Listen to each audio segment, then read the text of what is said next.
안녕하세요, 장다르크입니다. 나르시시스트의 30가지 특징을 알아보는 시간, 오늘은 그 8번째 controlling, 즉 통제에 대해서 얘기해 보려고 합니다. 일반적인 통제 수준을 벗어난 강압적인 통제, 즉 coercive controlling이라고 하는데요. 이거에 대해 살펴보고 나르시시스트가 어떤 수단과 방법을 통해 강압적인 통제를 하는지 이것도 자세히 살펴볼 예정이니까요. 영상 끝까지 시청해주세요.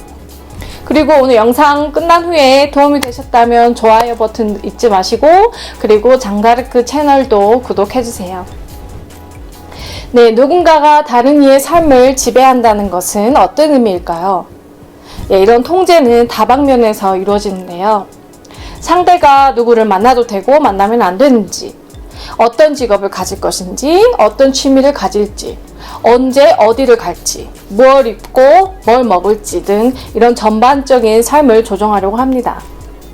그래서 종종 이 통제는 가정폭력의 일환으로 사용되곤 합니다.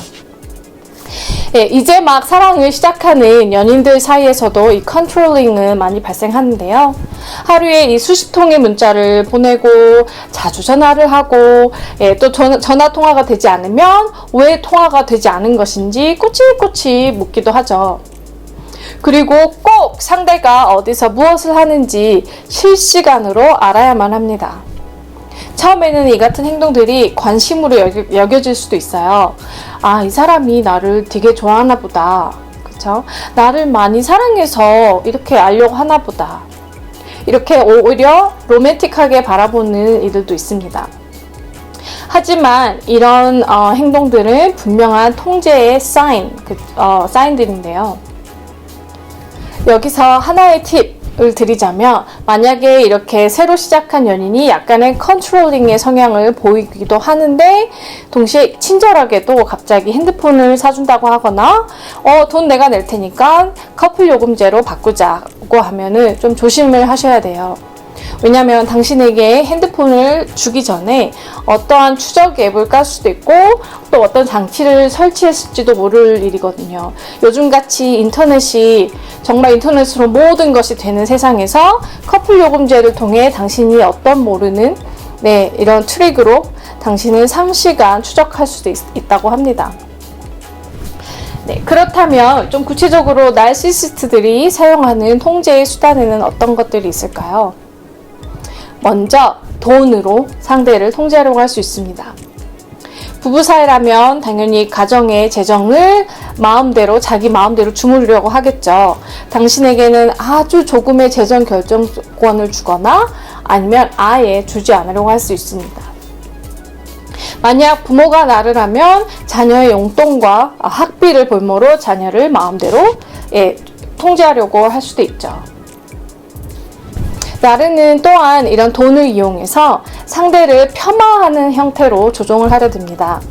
예를 들어 당신으로 하여금 스스로 이렇게 가치가 없거나 떨어진다는 느낌을 들게 하고 당신의 직업이 좀 별 볼 일 없다는 그런 느낌을 계속해서 주려고 하죠. 이런 말들을 종종 할 거예요. 당신은 이것밖에 못 벌잖아. 난 이만큼 버는데. 이렇게 수입이 더 많다는 이유로 당신 가정 내에서의 선택과 결정을 본인이 모두 하려고 할 것이고 반대로 당신에게는 다른 일들, 가사의 책임을 더 지우려고 하거나 그럴 수 있습니다. 바로 당신이 버는 돈의 양으로 당신을 평가하고 깎아내리려고 하는 시도이죠. 또 다른 수단으로는 고립이 있습니다. 나르는 당신을 사회로부터 서서히 고립시키는 방법을 통해 당신을 통제하려고 하는데요.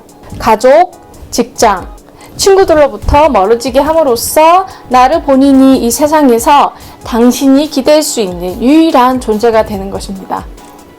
그렇게 되면 이 나르가 당신의 유일한 현실이 내 주위의 현실이 되어버려서 당신은 그 현실을 주변 다른 바깥의 세계와 비교를 할 수 없게 되어버립니다.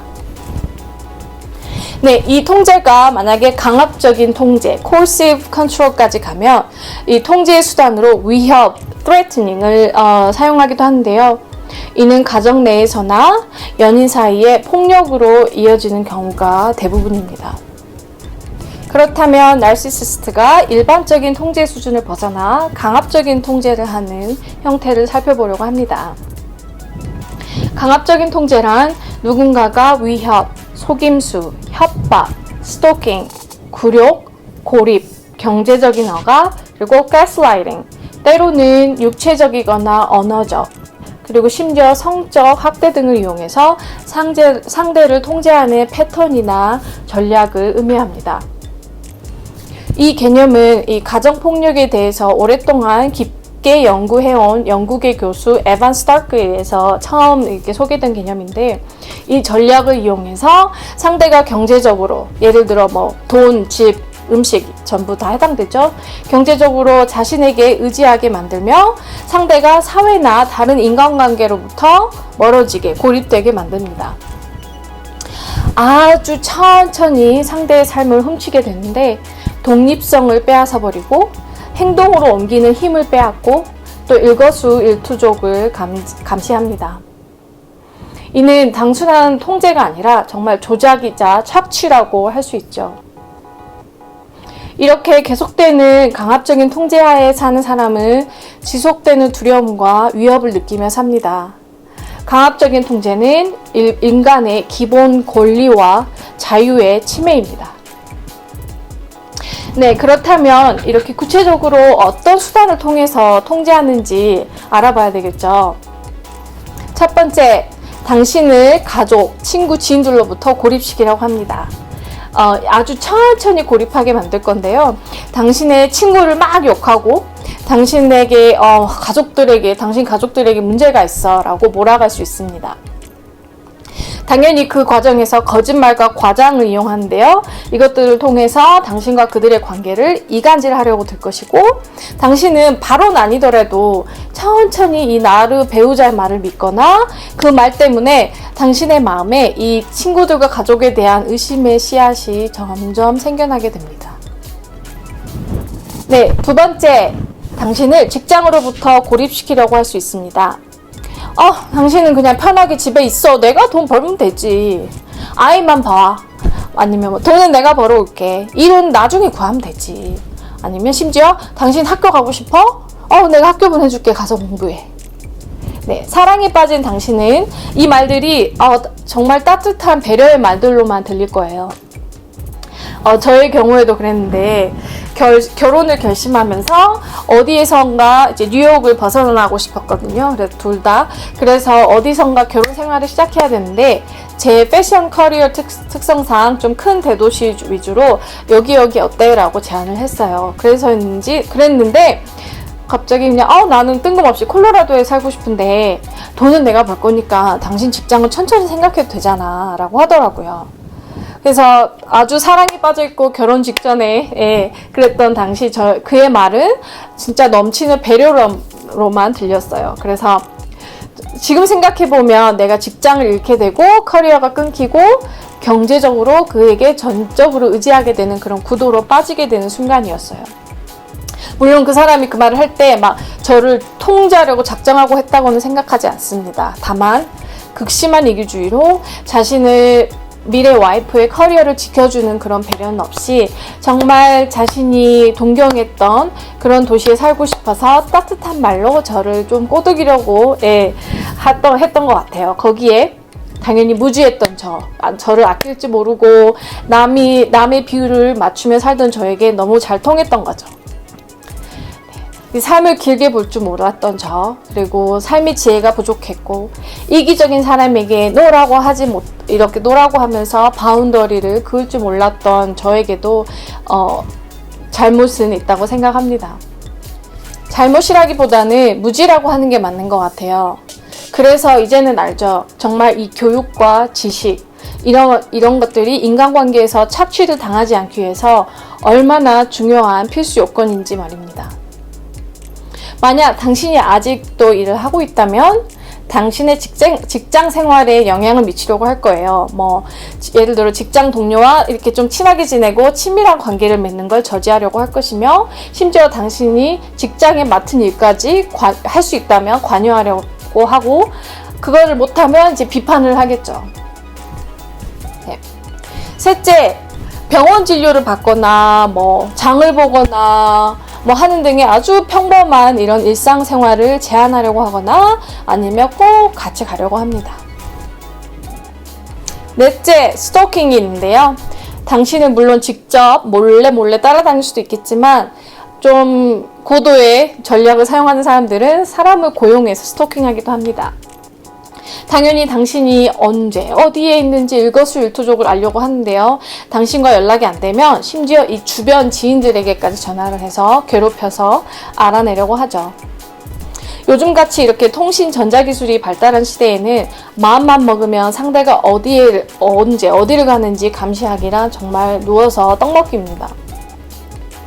상대의 핸드폰을 동의 없이 추적하기도 하고 비밀번호를 몰래 봐놨다가 몰래 폰을 들여다보기도 하면서 또 어쩔 때는 상대의 차가 미터기가 하루에 얼마나 늘어난지 확인하기도 한다고 해요. 심지어는 그 차의 블랙박스를 꺼내서 몰래 확인하기도 하고 심지어는 차에 추적 장치를 달아서 정말 추적하는 그런 단계까지 진화할 수 있습니다. 다섯째, 당신의 일상생활을 상세히 조정하려 듭니다. 몇 시에 자고 일어났는지, 어디서 잘지, 어떤 옷을 입어도 되는지, 무슨 음식을 먹을지, 화장을 할 수 있는지, 그런 화장을 하면 안 되는지 이런 식으로 당신을 마이크로 컨트롤, 아주 상세히 조정하려 들 수 있습니다.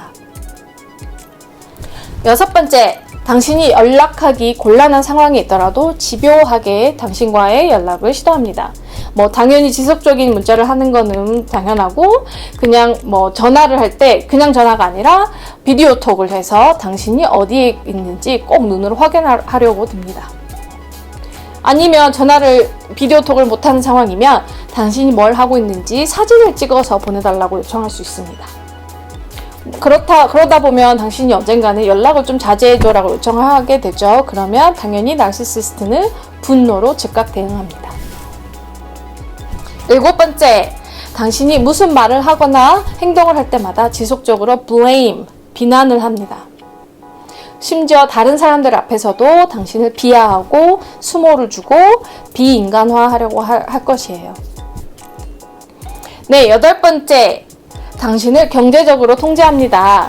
네, 은행 계좌나 신용카드 등의 가족의 돈에 접근하는 것을 막는 방법을 많이 쓰는데 당신이 일을 하고 있든 안 하든 돈을 벌고 있더라도 이 시도는 아마 계속될 거예요. 아홉 번째, 점점 심해지는데 언어 폭력이 있습니다. 지속적으로 욕을 한다든지 당신을 깎아내리는 말을 하죠. 넌 가치가 없어. 집에서 아무것도 안 해. 당신은 좀 멍청해. 이런 식으로요. 네, 열 번째, 당신의 정보나 서비스 접근성을 제한할 수 있습니다. 반대로. 예를 들어 특정 기기, 집에 있는 노트북을 사용하는 것을 못하도록 비밀번호를 걸어놓는다든지 컴퓨터에 스파이웨어를 심어서 당신이 어떤 거에 접속하는지 상세히 모니터할 수 있죠. 11번째, 은근히 혹은 대놓고 협박하거나 겁을 줍니다. 자, 이런 말들을 하는 사람들이 있을 거예요. 당신한테 무슨 문제 생기면 사람들이 내 말을 믿지 않을까? 이럴 때 이제 나르가 자신의 지위나 사회적 평판을 이용하죠. 예를 들어, 나는 의사인데 내 말을 듣지 않겠어? 무슨 일이 생기면? 그리고 아니면 내가 경찰 누구누구 알고 있는 거 알지? 내 사촌 형이 경찰인 거 알지? 내가 작정하면 당신의 인생도 망칠 수 있어. 이런 식으로 당신을 두려움에 떨게 합니다. 네, 12번째, 성폭력이나 성적 학대가 발생하기도 하는데요. 원하지 않는 섹스는 물론이고 원하지 않는 임신을 강요할 수도 있습니다. 이는 이렇게 자녀를 함께 가짐으로써 당신으로 하여금 경제활동을 하기 힘들게 하려는 시도일 수도 있고 혹은 경제적으로 또 자신에게 기대게 하려는 시도도 됩니다. 그리고 결정적으로 자녀 때문에 추후에 이혼을 꺼리는 이런 피해자들의 심리를 이용한 것이기도 합니다. 참 잔인하죠. 네, 마지막으로 전형적인 수단, 가스라이팅이 있습니다. 이 가스라이팅은 나르시시즘이나 정서적인 폭력을 다루는 데 있어서 정말 핵심 개념 중에 하나로 이미 다른 영상에서 다루었는데요. 여기 구석에 영상 링크 달아 놓을 테니까 참고해 주세요. 당연한 얘기지만 이런 강압적인 통제는 아주 위험할 수 있습니다. 문제는 이렇게 확실한 신체적인 폭력이 발생하지 않는 한 이런 통제는 현재 법으로는 가정폭력으로 다뤄지지 않는다는 것입니다. 당신이 경찰에 신고를 해도 심각하게 여기지 않고 부부나 연인관계의 문제 그 정도로 가볍게 치부할 것입니다. 현재 영국이 유일하게 강압적인 통제에 관한 법률이 제정된 나라인데요. 이렇게 정서적인 학대가 무시되는 와중에 많은 피해자들이 생겨나고 종종 심각한 신체적 폭력으로 이어지거나 심지어는 살인으로 끝나게 되는 경우도 있습니다. 강압적인 통제에 대해서 공부하고 다루다 보니까 한 가지 생각나는 게 있는데요. 바로 나르시시스트들이 하는 행동과 너무 비슷한 점이 많다는 거예요. 강압적인 통제를 하는 사람들의 특징은 바로 나르시시스트들이 하는 행동 특징과 일치하는 부분이 굉장히 많고 그리고 심지어 사이코패스들의 행동과도 일치하는 부분이 있습니다.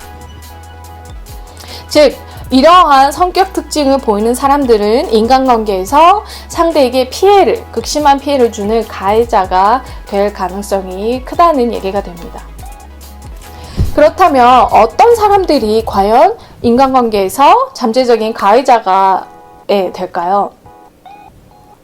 일단 공감 능력이 낮고 엄청난 자격심을 가지고 있을 것이면서 건방지고 통제를 해야만 남을 통제해야만 직성이 풀리고 힘을 갖는 걸 되게 중요시 생각하고 스트레스나 화를 제대로 다스릴지 모르고 분노를 너무 잘 표출하면서 과민하고 민감한 거죠. 마음 깊은 곳에서는 늘 불안하고 자신을 혐오하는 그런 사람들일 것입니다. 그렇죠. 나르시시스트들의 특징과 정말 일맥상통합니다. 피해자들은 주로 가정이라는 이 고립된 공간에서 가스라이팅을 당하면서 서서히 현실감을 잃어갑니다. 오랜 기간 가해자로부터 비난을 받고 심지어 다른 사람들 앞에서조차 정말 감당하기 힘든 모욕을 당하면서 자신의 존재 가치를 서서히 잃어가고 종국에는 정신건강을 심각하게 해치는 수준으로 발전하기도 합니다. 너무 답답한 건 이러한 정서적인 학대 및 폭력을 심각하게 여기지 않는 이 사회에서 그리고 또 관련 법률이 없는 이 현 시대에서 너무 많은 피해자들이 현재도 생겨나고 있고 이들을 보호해줄 기관이나 제도가 거의 없다는 거예요. 정말 신체적인 폭력으로 뼈가 부러지고 피가 터지고 멍이 나고 이래야 학대로 인식하지 서서히 이렇게 정서적으로 심리적으로 망가졌다는 피해자들에게는 별 생각 없이 이렇게 말하죠. 에이 설마 정말 그 사람이 그랬겠어? 에이 걔가 좀 과장하는 거겠지. 그렇게 안 보이던데 점잖아 보이던데. 아니면 뭐 맞는 것도 아닌데 뭘 저렇게 과장하고 난리야. 그쵸? 만약에 이 글을 읽고 있는 당신이 가정폭력이나 데이트폭력을 당하고 있다면 즉각적으로 공권력, 경찰 같은 공권력의 도움, 그리고 전문가의 도움을 받아야 합니다. 혹은 본인이 강압적인 통제에 시달리고 있다면 가정폭력소 같은 상담소 같은 전문기관에 연락해서 당신이 취할 수 있는 행동에 대해 적어도 상담을 받기를 바랍니다. 참고로 가정폭력으로 긴급 구조가 필요하거나 상담이 필요할 때는 긴급전화 1366이고요. 한국가정법률상담소는 1644-7077입니다. 언젠가 이 정말 강압적인 통제와 같은 정서적인 학대가 법으로 심각하게 다뤄진 날이 오기를.